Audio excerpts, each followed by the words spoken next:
Class master corner में खुशामदीद। आज हम डिस्कस कर रहे हैं चैप्टर नंबर 3 की मिसलेनियस एक्सरसाइज।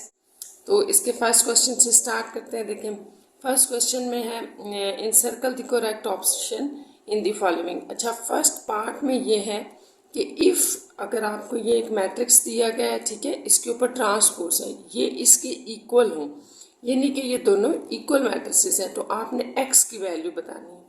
तो बहुत आसान है स्टूडेंट्स। देखें, आप दो मैट्रिसेस को इक्वल तब कहते हैं जब उनकी कॉरेस्पॉन्डिंग वैल्यूज आपस में इक्वल होती हैं। तो यहाँ इनकी कॉरेस्पॉन्डिंग वैल्यूज चेक करने से पहले ज़रूरी है कि हम इस मैट्रिक्स का जो है वो ट्रांसपोज ले लें, ठीक है। ट्रांसपोज लेने के बाद ये हमें पता चलेगा कि कौन सी वैल्यू किसके इक्वल है। तो देखिए, जैसे इसको मैं यहाँ सॉल्व करके आपको बताती हूँ। फर्स्ट पार्ट का आपके पास क्वेश्चन था 5 2 3 9 और इसके ऊपर है ट्रांसपोज। इसको आपने 5x/2 3 9 इसके इक्वल लेना है। तो इसका ट्रांसपोज क्या बनेगा? ट्रांसपोज हमारे पास होता है कि जो फर्स्ट रो है इसको फर्स्ट कॉलम में चेंज कर दे, सेकंड रो जो है इसको सेकंड कॉलम में चेंज कर। तो अब आप देखें कि क्या ये इक्वालिटी ऑफ द मैट्रिसेस को सेटिस्फाइड कर रहा है। तो ये बिल्कुल कर रहा है। देखें, हर कॉरेस्पॉन्डिंग वैल्यू आपस में इक्वल आ रही है, ठीक है। तो फिर इसीलिए हम इसको by equality of the matrices इस वैल्यू को इसके इक्वल ले लेंगे। तो 2 = x/2 आ जाएगा। जैसा कि आपका क्वेश्चन है कि x फाइंड आउट करें, तो ये 2 आप उधर ले जाए दूसरी तरफ इक्वल के, तो ये मल्टीप्लाई हो जाएगा x। तो इस तरह से जो आपका x आ रहा है वो 4 है। तो चलें इसकी ऑप्शंस चेक करते हैं कि हमारे पास 4 कहाँ है। तो ये हमारे पास आ रहा है स्टूडेंट्स बी पार्ट पे। तो इस तरह से ये आपका करेक्ट आंसर है। नेक्स्ट है इफ़ I3। अगर ये I3 है देन आपने बताना है कि यहाँ पर जो ये कांस्टेंट आपको ये जो वेरिएबल नज़र आ रहे हैं इनकी वैल्यूज़ क्या है। तो सबसे पहले तो आपको पता होना चाहिए I3 होता क्या है। तो I3 आपने याद रखना है कि ये आइडेंटिटी मैट्रिक्स है, ऐसा होगा, ठीक है। आइडेंटिटी इन जो है वो 3x3 है, 3 ऑर्डर में है आइडेंटिटी। तो उसके आइडेंटिटी क्या होता है? जिसके प्राइमरी डायगोनल के ऊपर, इसको हम प्राइमरी डायगोनल कहते हैं ना, इसके ऊपर 1 1 1 होना चाहिए। तो ये बड़ा आसान है कि हमारे y और z की वैल्यू 1 1 होनी चाहिए जबकि x को 0 होना चाहिए। तो इसमें ये आपके पास जो है वो ऑप्शन नंबर डी करेक्ट है, जिसमें y z 1 है और x 0 है। तो ये आपका करेक्ट आंसर है। Additive inverse of the unit matrix of order 2 is. तो आपने एडिटिव इनवर्स बताना है। सबसे पहले तो आपको पता हो यूनिट मैट्रिक्स क्या है। तो यूनिट मैट्रिक्स तो आपके पास 1 0 0 1 होता है ऑर्डर 2 का, ये आपके पास यूनिट मैट्रिक्स कहलाता है। और इसका एडिटिव इनवर्स ये होगा कि सिर्फ इसमें साइन चेंज कर देंगे, यहाँ माइनस आ जाएगा, ठीक है। तो ये हमारे पास बी ऑप्शन करेक्ट है, ठीक है, जिसमें हमने सिर्फ साइन चेंज करने हैं, माइनस साइन कर देना। नेक्स्ट आपके पास फोर्थ है multiplicative inverse of null matrix of order 2। तो नल मैट्रिक्स ऑफ ऑर्डर 2 जो होता है आपके पास, नल मैट्रिक्स आपको पता होना चाहिए क्या है, जिसकी सारी एंट्रीज जीरोज होती है। अब ऑर्डर 2 की बात हो रही है ना, तो 2x2 ये वाला मैट्रिक्स बन रहा है। तो इस मैट्रिक्स का मल्टीप्लिकेटिव इनवर्स क्या होगा? तो सबसे पहले तो आपको ये याद रखना है कि अगर लेट्स सपोज एक ए मैट्रिक्स है तो उसका मल्टीप्लिकेटिव इनवर्स 1/a होता है। अगर आप एक मैट्रिक्स को नल मैट्रिक्स ले रहे हैं, 0 ले रहे हैं, ठीक है, तो फिर इसका मतलब है कि वो 1/0 के फॉर्म में आ जाएगा। 1 के नीचे आपका 0 मैट्रिक्स आ रहा है, ठीक है। तो ये पॉसिबल ही नहीं है, इसकी डी ऑप्शन है इनकरेक्ट है। अच्छा, नेक्स्ट आपके पास है A is a symmetric matrix if. अब सिमेट्रिक मैट्रिक्स की क्या आपके पास होता है कि अगर किसी भी मैट्रिक्स का आप ट्रांसपोज लें वो दोबारा फिर वही मैट्रिक्स आ जाए, तो इसको हम कहते हैं ये सिमेट्रिक मैट्रिक्स है। अगर किसी मैट्रिक्स का A ट्रांसपोज लें और वो दोबारा फिर वही मैट्रिक्स आ जाए, तो इसमें फिर हमारे पास डी ऑप्शन करेक्ट है, क्योंकि यहाँ पर ये माइनस में आ रहा है, यहाँ नॉट इक्वल के ऑप्शन है। और देखें यहाँ पर आपके पास जो मैट्रिक्स है ना वो ए के बजाय AT है, इस पूरे की बात की गई है। एक मैट्रिक्स है, उसका अगर आप ट्रांसपोज ले रहे हैं तो वो दोबारा फिर वही मैट्रिक्स आ रहा है, ठीक है, AT ही दोबारा आ रहा है। तो ये इसकी ऑप्शन करेक्ट है। 6 पार्ट में कि इन दोनों को ऐड करने से क्या आएगा, तो ये इम्पॉसिबल है, क्योंकि आपको पता है कि एडिशन के लिए हमारे पास ऑर्डर का सेम होना ज़रूरी है, जबकि यहाँ ऑर्डर 1 क्रॉस 1 है, एक रो और एक कॉलम है, ठीक है, सिर्फ 1/2 है ना, 1 रो 1 कॉलम है। ये जो 1/2 है ना स्टूडेंट्स, आप इसको यूं भी देख सकते हैं 0.5, तो ये आपको इस तरह क्लियर हो जाएगा कि ये सिर्फ एक रो और एक कॉलम है, जबकि यहाँ पर 2 रोज 1 कॉलम है, तो इनकी पॉसिबल ही नहीं है एडिशन। एडिशन और सब्ट्रैक्शन में आप कहते हैं कि सेम ऑर्डर होना चाहिए। Order of the matrix is 1/2 and order of the matrix B is 2/2, then order of A B. तो ये भी बहुत आसान है कि जब भी आपको एक मैट्रिक्स का ऑर्डर दिया गया हो, दूसरे का भी दिया गया हो, तो आप उन दोनों के मल्टीप्लाई करके जो रिजल्टेंट मैट्रिक्स आएगा उसका ऑर्डर बता सकते हैं। बड़ा आसान है कि यहाँ पर मैं आपको लिख के बताती हूँ। जैसे 1/2 आपने ए का मैट्रिक्स का ऑर्डर लिखा है, इसको आप मल्टीप्लाई कर रहे हैं किससे, बी के ऑर्डर के साथ, b/2, 2/3, ठीक है, ये बी का, ये ए का ऑर्डर था, ये बी का ऑर्डर है। तो आपने ये बात याद रखनी है कि जब भी आप दो मैट्रिसेस का ऑर्डर लेते हैं इन मल्टीप्लिकेशन, ये मल्टीप्लिकेशन का सिर्फ रूल है, तो सेंटर वाला नंबर काट दें, सेम होगा वो, ठीक है, सेम होगा तभी तो प्रोडक्ट पॉसिबल है, सेम नहीं होगा तो प्रोडक्ट ही पॉसिबल नहीं होगी। तो जो रह जाएगा वो आपके पास ए बी का ऑर्डर होगा, यानी कि 1/3।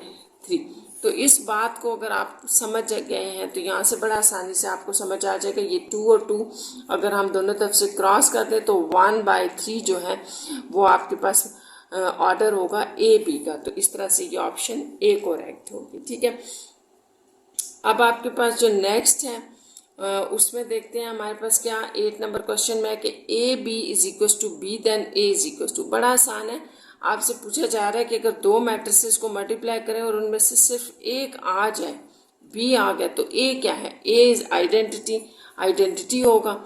जाहिर है ए 1 है या आइडेंटिटी मैट्रिक्स है तभी तो वो दोबारा बी आ रहा है, तो ये आइडेंटिटी आई जो होता है ना, आई ये आपके पास आइडेंटिटी मैट्रिक्स के लिए रिप्रेजेंट होता है, तो इसकी ए ऑप्शन ठीक है। नेक्स्ट आपसे पार्ट नंबर 9 में कहा गया कि इन दोनों की मल्टीप्लिकेशन क्या होगी, तो ये भी मैं आपको करके बता देती हूँ, बहुत आसान सी है। 9 नंबर पार्ट की मल्टीप्लिकेशन, आपको मल्टीप्लिकेशन का रूल बस आना चाहिए। यहाँ है 15 25, इसको आप मल्टीप्लाई कर रहे हैं 3 2 के साथ, तो देखें आपके पास जो फर्स्ट रो होती है फर्स्ट कॉलम से मल्टीप्लाई होती है, तो ये नंबर यहाँ मल्टीप्लाई हो जाएगा, ठीक है, तो ये आ जाएगा 15 × 3। अब ये नंबर फर्स्ट कॉलम के साथ मल्टीप्लाई हो चुका है, अब सेकंड कॉलम के साथ इसको मल्टीप्लाई करेंगे तो 15 × 2 आ जाएगा। अब आप बात कर रहे हैं सेकंड रो की, ये तो आप फर्स्ट रो की बात करते हैं, तो सेकंड रो में आ जाए 25 पहले 3 के साथ मल्टीप्लाई होगा, देन 25 आपके पास मल्टीप्लाई हो जाएगा 2 के साथ, तो ये मल्टीप्लिकेशन का रूल है। 15 × 3 ये 45 आ जाएगा, ये आपके पास 30 आ जाएगा, ठीक है, और साथ में ये 25 × 3 75 और ये आपके पास 50 आ जाएगा। तो अब आप ये करेक्ट ऑप्शंस में चेक करते हैं ऑप्शंस में कि ये करेक्ट वाली कौन सी है, तो ये आपके पास स्टूडेंट्स इसकी डी जो है वो पार्ट बन रहा है, ये इसकी करेक्ट ऑप्शन है, यही आंसर हमने निकाला इन दोनों को मल्टीप्लाई करके। नेक्स्ट देखें कि आपके पास पार्ट नंबर 10 में क्या है।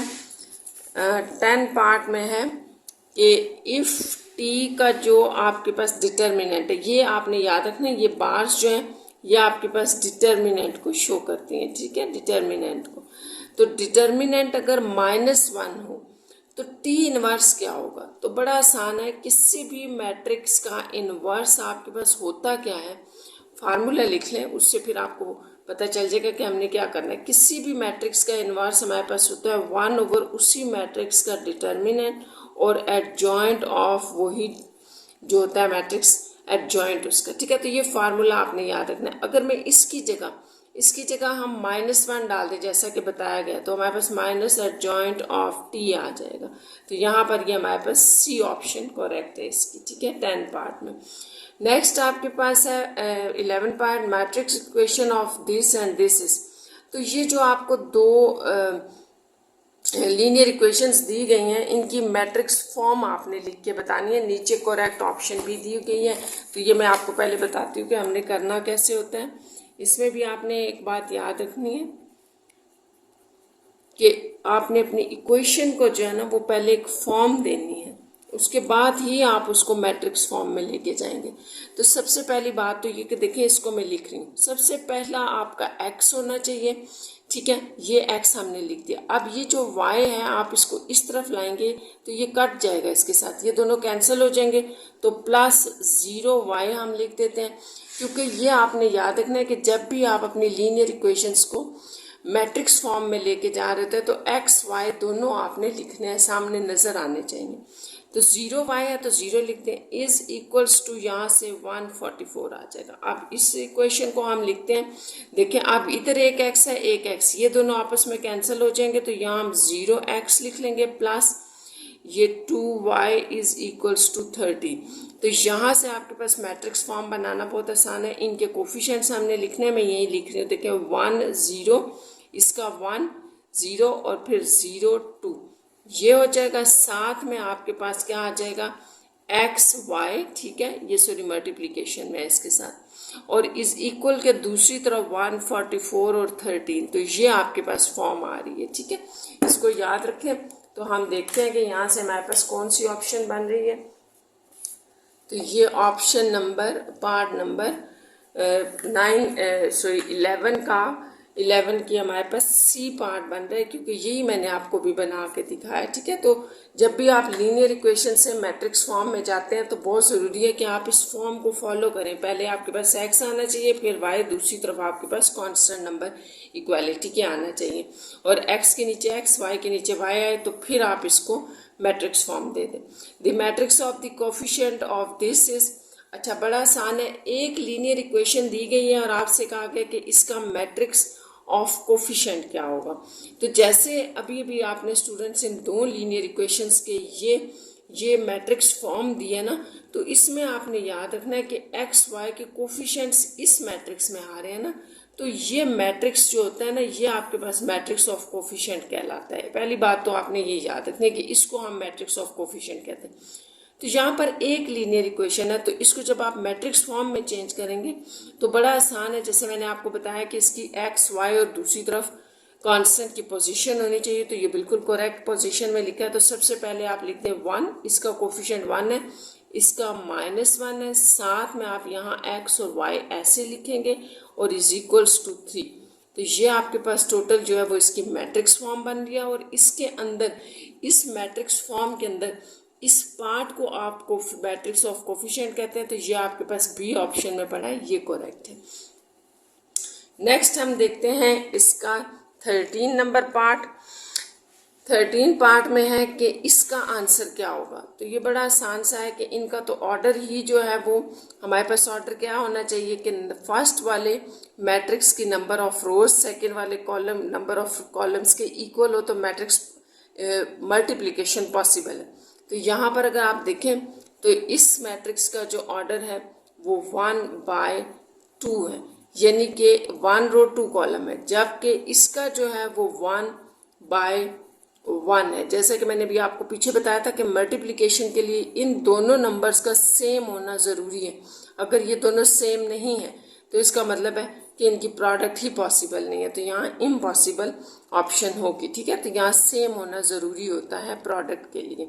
जब आप किसी भी दो मैट्रिसेस का ऑर्डर लिख रहे होते हैं तो ऑर्डर ही आपको बेसिकली बताता है कि प्रोडक्ट पॉसिबल है कि नहीं। तो उसमें जब दोनों मैट्रिसेस का आप ऑर्डर लिखेंगे तो सेंटर वाला जो नंबर है ये सेम होना चाहिए, यानी कि इसकी नंबर ऑफ रोज और एक के नंबर ऑफ कॉलम्स, ठीक है, नंबर ऑफ रोज और नंबर ऑफ कॉलम्स सेम होने चाहिए। अच्छा, अब आगे चले, if A and B are the two matrices conformable for the product, ठीक है, बताया जा रहा है अगर A B conformable for matrix for product है, देन ए बी का होल ट्रांसपोज किसके इक्वल होगा। तो ये आपने क्वेश्चंस में प्रूव किया हुआ है कि जब भी ऊपर होल ट्रांसपोज हो तो पहले सेकेंड मैट्रिक्स का ट्रांसपोज फिर फर्स्ट ट्रांसपोज, तो ये इसके इक्वल होता है। ये चीज़ हमने क्वेश्चंस में भी प्रूव की हुई है। तो इस तरह से इसकी ये सी ऑप्शन करेक्ट है। If this is a singular matrix then find X, बड़ा आसान है। अगर ये मैट्रिक्स आपके पास सिंगुलर है तो एक्स फाइंड आउट करना है, तो हम इसी मैट्रिक्स को लेंगे, इसका डिटर्मिनेंट फाइंड आउट करेंगे और उसको सिंगुलर यानी कि ए 0 के इक्वल ले लेंगे और इस तरह से हमारा एक्स आ जाएगा। तो ये आपका है पार्ट नंबर 15 इसमें आपको ये मैट्रिक्स दिया गया है, ठीक है, -3 x -1। अच्छा, इस मैट्रिक्स का डिटर्मिनेंट 0 के इक्वल है, सिंगुलर का आ गया, तो आप इसका यूं ले लें, या आ गया आपके पास डिटर्मिनेंट, ठीक है, it should be equals to 0। क्यों 0 होना चाहिए? क्योंकि ये आपको गिवन है कि ये सिंगुलर था। तो बस आप इसको यहाँ मल्टीप्लाई कर दें, इनको यहाँ पर मल्टीप्लाई कर देते हैं, और फिर इस तरह हमारे पास x आ जाएगा। ये एक माइनस यहाँ पर भी है, इक्वल टू 0। अच्छा, नेक्स्ट ये आप इसको मल्टीप्लाई करें, -3x + 3 + 15 इक्वल टू 0। यहाँ -3x + 18 equal to 0, -3x is equal to -18 कह लें, +18 है ना, दूसरी तरफ जाके माइनस हो जाएगा, माइनस भी कैंसिल। यहाँ अगर आप 3 से डिवाइड करते हैं तो 3 6, तो ये x आपके पास 6 आ रहा है। तो अब हम इसकी ऑप्शन भी चेक कर लेते हैं कि ये ऑप्शन नंबर बी आपके पास करेक्ट है। नेक्स्ट है, if adjoint of A is equal to this then A determinant. अगर एडजॉइंट ये दिया है तो ए डिटर्मिनेंट आपने फाइंड आउट करना है। साथ में देखें, एडजॉइंट ऑफ ए का भी डिटर्मिनेंट है, ए ट्रांसपोज का भी डिटर्मिनेंट और -a का भी। तो ये सारे हम फाइंड आउट कर लेते हैं कि क्या ये आपस में इक्वल तो नहीं आ रहे। बड़ा आसान है। सबसे पहले आप देखें कि आपको एक जो है ना वो ए मैट्रिक्स जो है वो आपको, ये ए नहीं है बेसिकली, सॉरी, ये एडजॉइंट ऑफ ए था, ठीक है, यूं था। तो एडजॉइंट ऑफ ए आपको ये दिया गया है, ठीक। तो सबसे पहली बात तो ये कि देखिए एडजॉइंट ऑफ ए जो है ना, इसका भी डिटर्मिनेंट पड़ा है, तो हम इसका पहले डिटर्मिनेंट ले लेते हैं एडजॉइंट ऑफ ए का। तो ये मल्टीप्लाई, और ये 5 3 = 15 -6 2 = 12, तो ये आपके पास आ जाएगा 3। यानी कि एडजॉइंट ऑफ ए जो है इसका डिटर्मिनेंट आपके पास आ रहा है 3। नेक्स्ट आपने स्टूडेंट्स क्या काम करना है कि ए का डिटर्मिनेंट है, ठीक है, तो ए का डिटर्मिनेंट फाइंड आउट करने के लिए हमारे पास ए होना ज़रूरी है। ये तो एडजॉइंट ऑफ ए है, तो हम इसमें से बड़ा आसान है, ए कैसे निकालेंगे। तो ए आप पहले निकाल लें। देखें ए क्या होगा, ए एडजॉइंट आता कैसे है, इन दोनों ने अपनी पोजीशन चेंज की होती है तो इनको रिवर्स कर दें, इन दोनों ने अपना साइन चेंज किया होता है, तो इसका मतलब है कि ये ए था जिससे ये चेंज होकर एडजॉइंट ऑफ ए बना था। तो ये आपका ए आ गया है। मैं यहाँ अगेन लिख देती हूँ ए, और फिर हम ए का डिटर्मिनेंट फाइंड आउट कर लेते हैं। तो ये देखें ए का डिटर्मिनेंट फाइंड आउट करते हैं। ए था आपके पास 3 - 2, ये आपने एडजॉइंट ऑफ ए से निकाला है, ठीक है।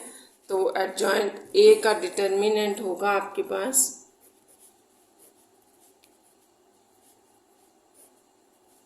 15, और ये माइनस, फिर -12, ये भी 3 आ रहा है आपके पास, ठीक है।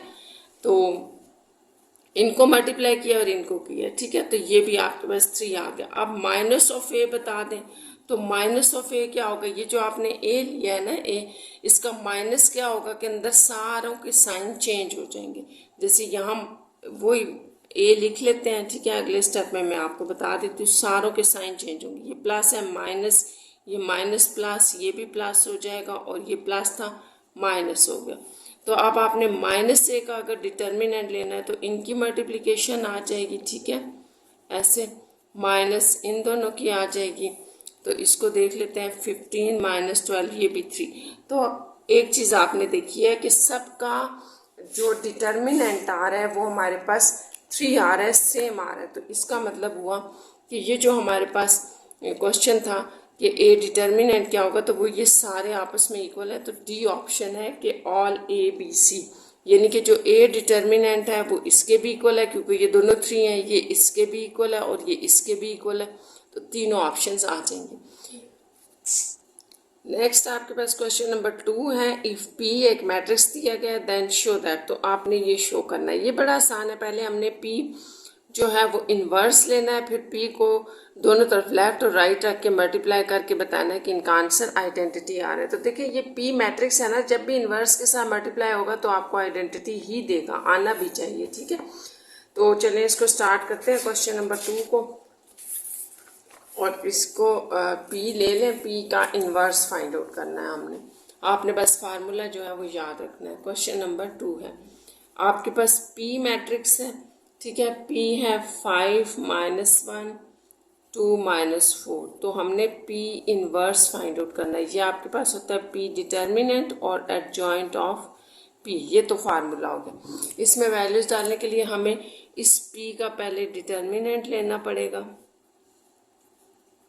तो डिटर्मिनेंट है इसका इन दोनों की मल्टीप्लिकेशन माइनस इन दोनों की 2 × -1, तो यह आपके पास आ जाएगा 20 और यहाँ +2, यह आ जाएगा -18। तो इस तरह पी डिटर्मिनेंट जो है वो आपके पास -18 आ गया। नेक्स्ट हमारा स्टेप होता है एडजॉइंट ऑफ पी का। तो यहाँ पे हम लिख रहे हैं एडजॉइंट ऑफ पी, आप पी से देख के लिखें।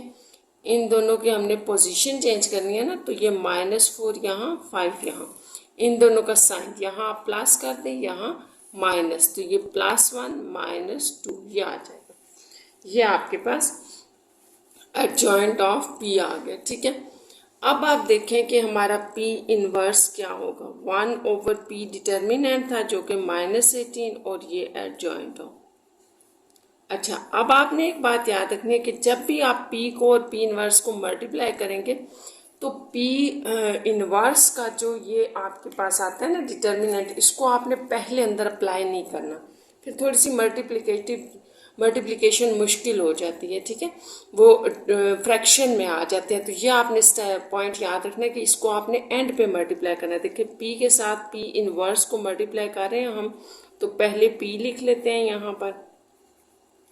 p इन्वर्स आपके पास ये है, ठीक है, और इसके साथ ये जो 18 है इसको हम बाहर लिख लेते हैं यहाँ पर, और इसको इन दोनों की मल्टीप्लिकेशन के बाद एंड पे अप्लाई कर देंगे। तो ये इस तरह आसान हो जाता है। आप यहाँ वही मल्टीप्लिकेशन है जो आप करते हैं कि फर्स्ट रो को आप ले लें और इसके फर्स्ट कॉलम से मल्टीप्लाई करना है।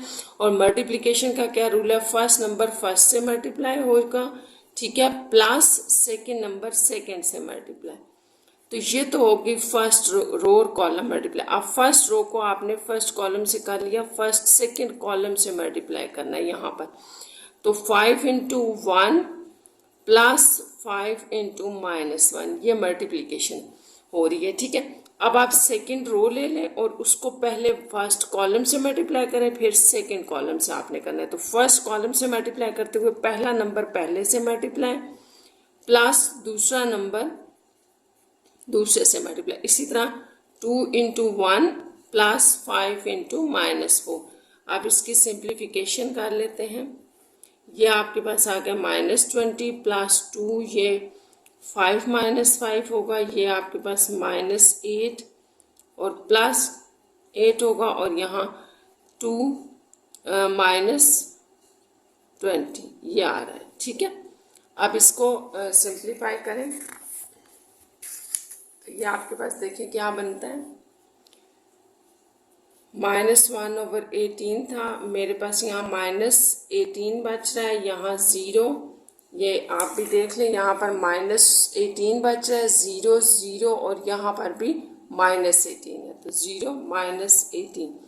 अब जब आप इसको अंदर अप्लाई करेंगे माइनस समेत, तो -18 बाय -18 आ जाएगा, ये तो 0 हो जाएंगे, 0 / 18 0 0 हो जाएंगे, ठीक है। यहाँ पर भी आपके पास -18 बाय -18, तो ये कैंसिल हो जाएंगे, 1 यहाँ पर भी 1 रह जाएगा, तो ये आपके पास 1 0 0 1 है, जिसको हम आइडेंटिटी कहते हैं। और एक साइड जो है आपने वो प्रूव कर ली है कि जब हम p और p इन्वर्स को मल्टीप्लाई कर रहे हैं, p इन्वर्स को मल्टीप्लाई कर रहे हैं, तो वो आइडेंटिटी आ गई, ये हमने प्रूव कर दिया। दूसरा हमारे पास था कि p इन्वर्स पहले रख दें, p बाद में, तो बड़ा आसान है। यहाँ पर भी आप इसको बाहर रखें और देखें p इन्वर्स आपके पास क्या था, ये मैंने लिख दिया, ये वाला हम लिख लें -4 1 -2 5, और p भी लिख देते हैं, p आपके पास था ये। तो अब इनकी मल्टीप्लिकेशन आपने अगेन करनी है। तो मल्टीप्लिकेशन के लिए फिर वही रूल है कि फर्स्ट रो हाईलाइट कर लें, इधर से फर्स्ट कॉलम और सेकेंड कॉलम, तो पहले इसको यहाँ मल्टीप्लाई करें फिर यहाँ, तो -1/18 एज इट इज, -4 ये पहली टर्म, पहला नंबर पहले से multiply plus second number second से मल्टीप्लाई। फिर फर्स्ट रो को आप सेकेंड कॉलम से जब मल्टीप्लाई करेंगे तो पहला नंबर पहले से multiply plus second number second से मल्टीप्लाई। अच्छा, नेक्स्ट आपने क्या करना है, इसी मल्टीप्लिकेशन को आपने रिवाइज करना है सेकेंड रो के साथ। तो फर्स्ट नंबर फर्स्ट कॉलम में मल्टीप्लाई होगा पहले नंबर के साथ और फिर दूसरा नंबर दूसरे के साथ। अब सेकेंड फर्स्ट कॉलम से हो गया, दूसरे कॉलम से इसको मल्टीप्लाई करें तो -2 इंटू -1 प्लस 5 इंटू -4। बस यहाँ हमने करनी है सिंप्लीफिकेशन। तो आप देखें आपके पास क्या आ रहा है, यहाँ पे आ रहा है -20 प्लस 2, यहाँ +4 -4 -10 प्लस 10 प्लस 2 -20। अच्छा, नेक्स्ट में आपके पास आ रहा है -18, यहाँ पर ये 0 0 और ये भी -18। तो इससे वही है जो हमने पीछे किया था, कैंसिलेशन के बाद आपके पास 1 0 0 1 आ जाएगा, क्योंकि जब ये अंदर अप्लाई होगा तो -18 ओवर -18 1 हो जाएगा, 0 0 और फिर ये। तो ये आपके पास आइडेंटिटी आ गया। इस तरह आपने प्रूव कर दिया कि P इनवर्स P भी आपके पास आइडेंटिटी होता है प्रूव। तो इसी तरह ये सारा ये आपके पास इसके इक्वल होता है, ये सारा हमने प्रूव कर दिया। नेक्स्ट आप इसके क्वेश्चन नंबर 4 के ऊपर 3 के ऊपर चलें, 2 हो गए। तो सॉल्व 2 लीनियर इक्वेशन दी गई हैं by matrix inversion method if possible. ठीक है, तो इनको हमने सॉल्व करना है, मेथड इन्वर्जन मेथड आपने लगाना है अगर पॉसिबल है तो इसको करते हैं क्वेश्चन नंबर 3।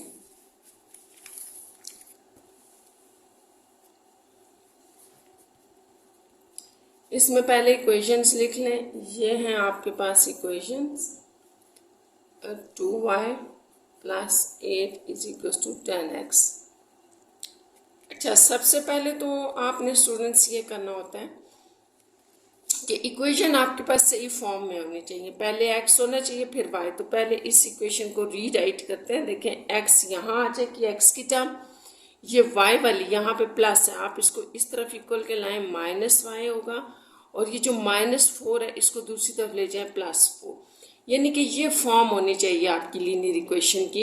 इसको मैट्रिक्स में करने के लिए पहले x y फिर कांस्टेंट इक्वल के दूसरी तरफ, यहाँ पर भी वही करना है हमने। तो यहाँ से हम यूँ करते हैं कि ये जो 10x है इसकी तरफ इसको y को मूव करवा लेते हैं। तो ये 8 यहाँ पर आपके पास 8 है, इसको आप उस तरफ ले जाएं तो 10x - 2y होगा, और इसको आप यूँ भी लिख सकते हैं 10x - 2y = 8। यहाँ से इसको आप यूँ भी लिख सकते हैं। ठीक है, और अगर आप यहाँ से इसको इस तरफ मूव करवा लेते हैं, माइनस में होता है तो भी ठीक है, उस तरह भी हो जाएगा सॉल्व। ये हो गया। अब ये 2 इक्वेशंस आ गई हैं तो आप इनको मैट्रिक्स फॉर्म दे दें। ठीक है, मैट्रिक्स फॉर्म देने के लिए आपने इनको पहले तो यूँ लिख लेना है। ठीक है, मैंने जैसे कि आपको भी बताया ना कि x के नीचे x, y के नीचे y, कांस्टेंट के नीचे कांस्टेंट होगा, तो तभी आपने इसको मैट्रिक्स फॉर्म में लेके जाना है। अब यहाँ पर x का कोफिशिएंट 5 -1 है, y का 10 और -2, बाहर आपके पास x y आ जाएंगे, क्योंकि ये आपने मैट्रिक्स फॉर्म में कन्वर्ट करते पढ़ा था कि अगर हम इनको मल्टीप्लाई करें तो दोबारा फिर ये यही बन जाएगा। ठीक है, अब यहाँ तक आ गए। यहाँ से आगे आपका स्टेप होता है लेट करें, इसको a, इसको x ले लें और इसको b ले लें। तो ये आपके पास ax = b है, इसको आप कहते हैं matrix form, matrix equation, matrix equation, ये मैट्रिक्स इक्वेशन है। ठीक है, ये मैट्रिक्स फॉर्म होती है आपके पास। अच्छा, यहाँ से अब आप जब बात करते हैं ना कि इन्वर्जन मेथड लगाना है, तो इन्वर्जन मेथड आपके पास क्या है कि आपने x फाइंड आउट करना है, a को आप दूसरी तरफ लेके जाएं, a इनवर्स b, तो इसको आप इन्वर्जन मेथड कह रहे होते हैं। ठीक है, तो यहाँ पर हमें a इनवर्स जरूरत पड़ेगा, तो इसके लिए a से ही स्टार्ट करते हैं। a है आपका ये, और इसका इन्वर्स जो होगा a इन्वर्स आपको पता है किसके इक्वल होता है, 1/a determinant adjoint of a। तो सबसे पहले तो हम स्टार्ट ये करेंगे कि a का डिटर्मिनेंट फाइंड आउट करते हैं, फिर आगे अपना क्वेश्चन स्टार्ट करेंगे। तो a जो था वो आपके पास था, a का डिटर्मिनेंट स्टार्ट करते हैं, ये है a। ठीक है, तो ये दोनों मल्टीप्लाई कर दें 5 इंटू -2 और इन दोनों को मल्टीप्लाई कर दें माइनस लगा दें ऐसे। तो ये आपके पास बन रहा है -10 + 10 = 0। तो ये तो आपके पास आ गया सिंगुलर, ठीक है। तो सिंगुलर जब आ जाता है ये अब आपका जो है ना ये जो आपने ए निकाला था, ठीक है, यहाँ से ये जो हमने इसको मैट्रिक्स फॉर्म देके ये जो ए निकाला है ना, ये आपका जो है वो कोफिशिएंट मैट्रिक्स भी कहलाता है, ठीक है, कोफिशिएंट मैट्रिक्स कहलाता है। तो आपने याद रखना है कि जब भी कोफिशिएंट मैट्रिक्स सिंगुलर हो तो हम जो है इसका वैल्यूज एक्स वाई की फाइंड आउट नहीं कर सकते। तो ठीक है, तो आपने यहाँ पे इसको बस लिख देना है कि इम्पॉसिबल, ये पॉसिबल ही नहीं है क्योंकि matrix of coefficient is singular. तो ये सिंगुलर आ गया। जब ये आ गया है तो इसका मतलब है कि A inverse does not possible. इसका बेसिकली जो होता है ना, ए इनवर्स पॉसिबल नहीं होता। जब ए इनवर्स पॉसिबल नहीं है तो सोल्यूशन भी पॉसिबल नहीं है। नेक्स्ट आपके पास है क्वेश्चन नंबर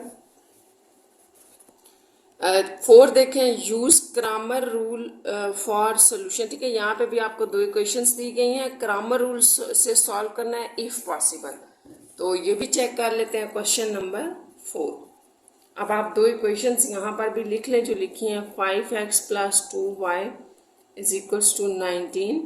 अच्छा, अब इसमें आपने ख्याल रखना है कि ये आपको इक्वेशंस बिल्कुल सही फॉर्म में, देखिए x के नीचे x, y के नीचे y कांस्टेंट। तो यहाँ से आप डायरेक्ट मैट्रिक्स फॉर्म के ऊपर चले जाएं। कोफिशिएंट्स हम लिख लेते हैं, कोफिशिएंट मैट्रिक्स बना लिया, ये x y आ गए और यहाँ आपके पास ये आ गई b आ गया। इसके बाद जब आप इसको लेट करते हैं, ये a है, ये x है और ये b है, तो a मैट्रिक्स ले लें, ये है। आपको पता है कि जब भी हम क्रैमर रूल लगा रहे होते हैं तो भी हमें ए डिटर्मिनेंट की जरूरत होती है। तो यहाँ ए डिटर्मिनेंट होगा, इसको मल्टीप्लाई कर दें माइनस इन दोनों को मल्टीप्लाई कर दें।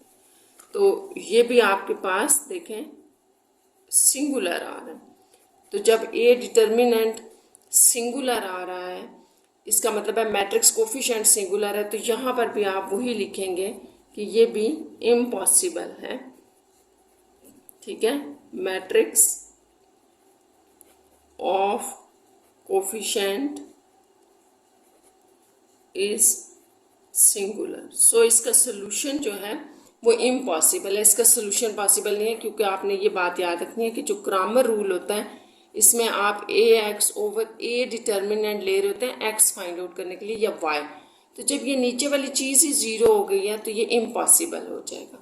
नेक्स्ट क्वेश्चन नंबर 5 की तरफ चलते हैं और ये है आपका स्टेटमेंट का, the daily sum of the labours and the material cost of the Hanis and Masips home industries are 20,000 and 40,000 respectively. तो आपने याद रखना है कि यहाँ पर लेबर और मटेरियल की कॉस्ट बात की गई है, 2 जो है वो पर्सनस हैं उनके होम इंडस्ट्रीज का, और ये जो है वो कॉस्ट आ रही है, ठीक है, ये और ये आ रही है दोनों की। If the labour and material rate for the both home industries are same but Hanis home industries has 6 workers.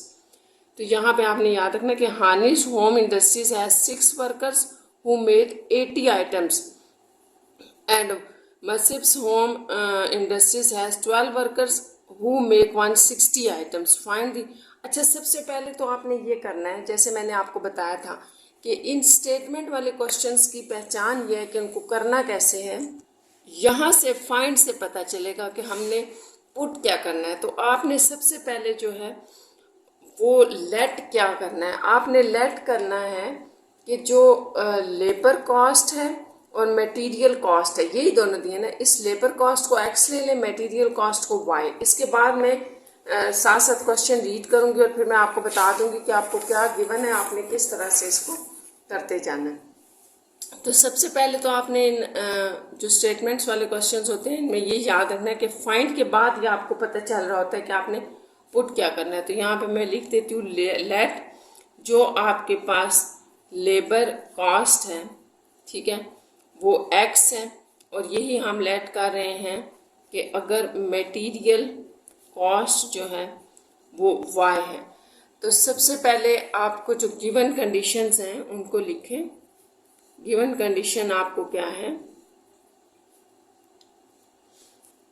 अब आप यहाँ क्वेश्चन पर आ जाएं। देखें यहाँ पर कहा गया है कि जो सम लेबर और मटेरियल कॉस्ट होगी, ठीक है, हानिस की और मसिब्स होम्स की। तो यहाँ से हम दो इक्वेशंस बनाएंगे, एक हानि के लिए एक मसिब्स के लिए, ठीक है। यहाँ पर अब आ जाए, if the labour and material rate of the both home industries are same but Hanis home industry. आप देखें जो हानि की होगी, हानि होम इंडस्ट्रीज है 6 वर्कर्स हैं और 80 आइटम्स। तो लेबर जो है ना, लेबर के अंदर वर्कर्स आ रहे हैं और आइटम जो है वो मटेरियल के लिए यूज हो रहा है ना। तो आपने इसको इस तरह से लिखना है कि सबसे पहले हम बना रहे हैं हानि के लिए एक इक्वेशन, और उसमें होगा कि उसके 6 वर्कर्स थे, क्योंकि एक्स आप लेबर को कह चुके हो ना, ठीक है। और फिर यहाँ पर आपके पास जो है लेबर कॉस्ट को रिप्रेजेंट कर रहे हैं, 6 वर्कर्स हैं प्लस 80 आइटम्स, ठीक है। तो आइटम मटेरियल के लिए यूज हुए हैं, और ये जो है वो इसका कितना आपके पास कॉस्ट आ रही थी हानि की, वो 20,000 थी, ठीक है।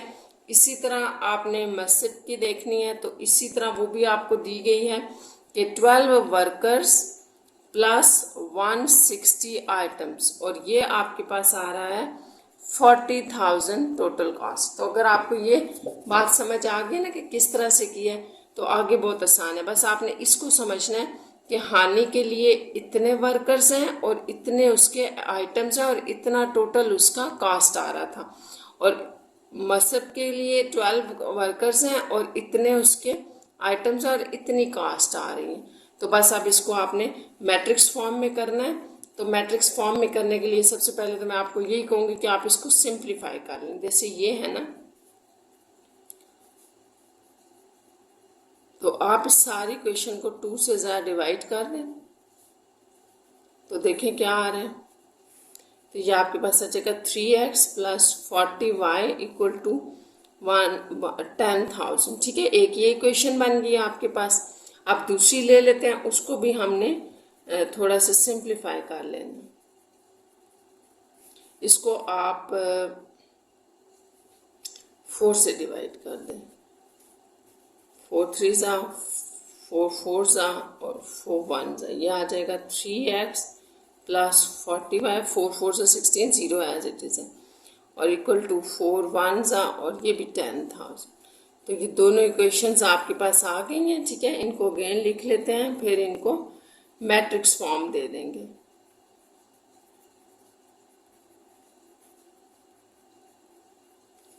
तो यहाँ से आपके पास जो मैट्रिक्स फॉर्म इनकी बनेगी, कोफिशिएंट्स लिख लें। ये कोफिशिएंट मैट्रिक्स एक्स वाई, और ये इक्वालिटी के दूसरी तरफ, तो ये इक्वल आ रहे हैं ना, तो इसका मतलब है कि इनका भी जो डिटर्मिनेंट होगा ना कोफिशिएंट मैट्रिक्स का, वो 0 ही होगा, नज़र आ रहा है, ठीक है। तो ये आ गया। अब आपने इसको, अच्छा इस क्वेश्चन में कुछ नहीं दिया था कि आपने इसको कैसे करना है, ग्रामर से कर लें या इन्वर्जन से कर लें, जिस मर्जी मेथड से कर लें। बस आपने ये याद रखना है कि ग्रामर करें या इन्वर्जन करें, दोनों में हमें ए डिटर्मिनेंट चाहिए होता है। तो सबसे पहले हम इसी का ए डिटर्मिनेंट देखते हैं, ताकि आपको पता चल जाए कि कोफिशिएंट मैट्रिक्स का ए डिटर्मिनेंट क्या आ रहा है। तो ये था हमारे पास 340 और ये भी 340। तो यहाँ पर आप देखें 3 इंटू 40 माइनस 40 इंटू 3, तो ये 120 माइनस 120, तो ये भी आपके पास 0 यानी कि सिंगुलर आ रहा है। तो इसका मतलब है कि इसका भी सलूशन इम्पॉसिबल है, ठीक है। क्यों इम्पॉसिबल है? क्योंकि जो आपके पास मैट्रिक्स ऑफ कोफिशिएंट है इज सिंगुलर है, दैट्स वाई इसकी जो हमारे पास सलूशन है वो इम्पॉसिबल है। तो इसके साथ ही आपकी मिसलेनियस एक्सरसाइज कंप्लीट होगी।